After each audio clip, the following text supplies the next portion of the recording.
Hello my dear friends, today we will going to learn that how to make a YouTube playlist. আজকে আমরা এটাই শিখব।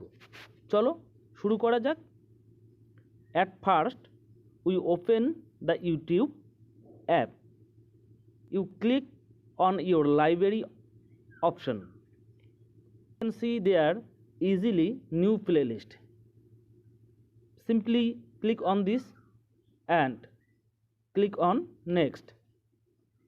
Then you input a title on about your playlist. YouTube SEO.